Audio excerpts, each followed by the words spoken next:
K102 Wakeup Crew, we are broadcasting live here in Nashville, Tennessee, and a guy who's used to these cameras, we're really not, we're radio people.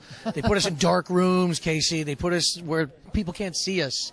They put blinds in those rooms, even with the windows. It's a whole new world now. You're going to have a camera on you nonstop, I imagine, next year. It is ridiculous how much people now are, I mean, and everybody is. You got the camera on you almost at all times. You can even Google map it and look at yourself out your own house. I mean, it's ridiculous. Casey James is with us here at the K102 Wakeup Crew. Man, how was this whole experience for you? It's great. It's great. I was just talking to somebody about the fact that it's really good for a guy like myself, especially where I'm at right now, where a lot of people don't know who I am or what I do, and maybe don't, recognize that that's me, that they're hearing, that song. Or Let's Don't Call It a Night. Exactly, Yeah. Let's Don't Call It a Night. And all the things that are going on, it's so great to get to talk to everybody and, kind of like catch everyone up. Yeah. Especially this year is massively different for me from last year because I really didn't know anybody, and so now I'm walking around like hugging people that I know, and it's great to see people. Right. So. Yeah, new It's kids like a always reunion. kind of weird. Yeah, it was a little bit scary, even though I tried to play it off, and I mean, I'm pretty sure I did a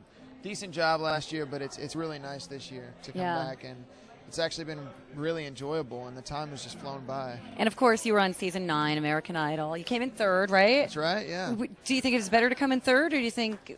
What do you think? I'm very happy with where I landed. Yeah. So either way, you were going to be okay. Well, I think, for me, third was perfect. I will say that. I am very happy with the fact that I have time to get my album the way that I want it, and the way that everything's went down, the choices that I got to make, and I wouldn't have really had those opportunities. So everything happens for a reason. I'm happy for everybody that gets first and second, of course, but for me, third was definitely first place, Well, I have to ask you, how valuable was the judges' critique or criticisms as far as where you are right now?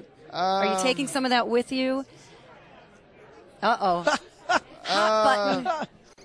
I mean, did you find it valuable? Is something that you learned from? Well, I can say this honestly. There was not a whole lot of real productive. Well, I'm not going to say that. Constructive. I didn't want to say productive.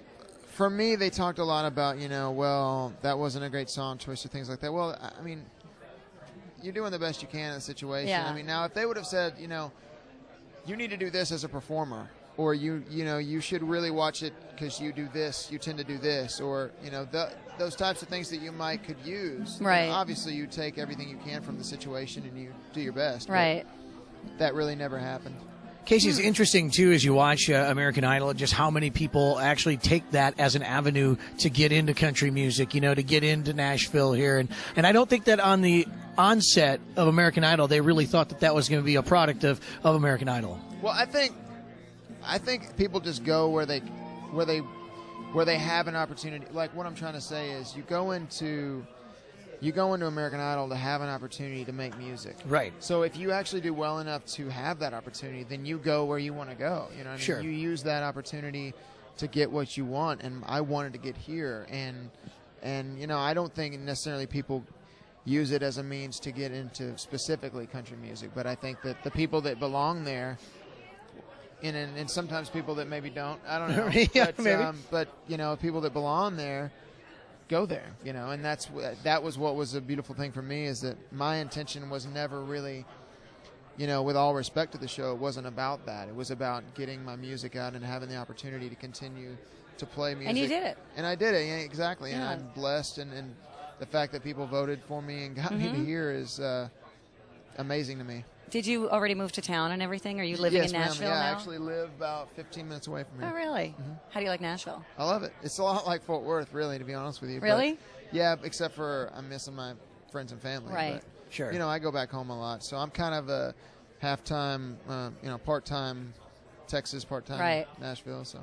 Well, the traffic's about the same. It is. Well, you know what? No, Texas traffic is a little bit better in Fort Worth than it is here. I think there's a lot more people here than the roads are prepared for, to be honest with you. It's hard to get into town. I've noticed that. A lot of people have been trying to come in for these broadcasts here, and they're like, I'm running just a smidge late on that. Yeah, So. yeah, you got to watch out for the traffic. Tell us about Let's Don't Call It a Night. I love the song. It's a simple, it's not a real deep meaning song. It's a very groove oriented, kind of a slow dancing type song. Right. It's a sexy song. Yeah, It's really what the whole thing was about. We had this little lick on the guitar, and me and Bryce Long and Terry McBride sat down and wrote lyrics to go along with the vibe. And you nailed it. Well, thank you. Nailed it. I feel like it really gets its point across as a song. I feel like, people can relate. They've been there, and I tried to keep it where it was like something that was real that you could say. Right. I mean, sometimes you hear somebody say something in a song, and I go, man, I would never say that. Right. Like, I wouldn't use those words. Yeah, and everybody's got different vocabulary, but for me, this song was very real, and hopefully it gets the point across. It's interesting, too, because when you get in your start, you normally seems like most artists come out with something like the real rockin' or something like, for a slower song, it's interesting piece to actually throw out there, for people right away. That's a good point, and it kind of, I feel like it's a great introduction to what it is, that I plan on doing as an artist. And, I mean, it's just one piece that's kind of, more bluesy, soulful type thing. Yeah. And then I've got, way up tempo kind of rocking things. And then I've got, more soulful or real down ballad type sing songs. And so there's a lot on the album that I'm really excited for people to hear. But like I said, I think that's a great introduction to the album. Awesome. Casey James here with the K102 Wakeup Crew. Thanks, buddy. We appreciate you stopping by. Me. I appreciate it. Love your hair, by the way. Oh, thank you so much. You have no idea how many women would go, God, I wish I had curly hair like that. I did nothing to it, so it's pure luck. I hate you. Yeah, thanks a lot. Thanks for. I don't even want you sitting next to me, Casey. Just keep on moving. Look at this. It's not even. It doesn't have a chance to turn gray, for crying out loud. It's just going to go. My first gray hair is going to be somewhere on my body. Thanks. Go.